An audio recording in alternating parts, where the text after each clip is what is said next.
அந்த காலகட்டம் வேற. 20 வருஷத்துக்கு முன்னாடி அந்த டெக்னாலஜி வேற, இப்ப இருக்க டெக்னாலஜி வேற. இப்படி எல்லாம் இருக்கும்போது நீர் அதை புரிந்து கொள்வீரா இல்லையான்னு எங்களுக்கு தெரியல. உமக்கு என்ன ஆயிடுச்சு சொல்லாமே. வயசு சத்தம் சிரிச்சுட்டே சொல்ல ஒண்ணு இல்ல, வேத வசனத்தை தான் நாம் தியானிக்கிறோம். என்ன ஆயிடுச்சு? வயசாயிடுச்சு. உங்களால தேவ சமூகத்துல முழங்கால் படிட்டு சாமுவேல் இளமையில் இருந்த சாமுவேல் எப்படி முறையிட்டு அழுதாரோ, ஜனங்களை எப்படி நியாயம் விசாரித்தாரோ அப்படியாய் நியாயம் விசாரிக்க முடியுமான்னு தெரியல. உமக்கு வயசாயிருச்சு. உன் பிள்ளைகளும் என்ன பண்றாங்க?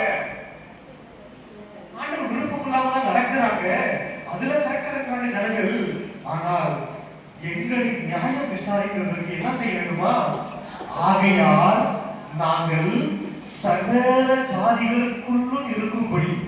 எப்படியா? இன்னும் கொஞ்சம் டீப்பா சொல்லிட்டா, உலகத்தில் உள்ள மனுஷங்கள்லாம் எப்படி இருக்கிறாங்களோ, அவங்கெல்லாம் எப்படி இருக்கிறாங்களோ அதே மாதிரி எங்களுக்கு என்ன வேணும்? ஒரு ராஜா வேணும். ஜனங்களுடைய பார்வையில எப்படி யோசித்து பாருங்க.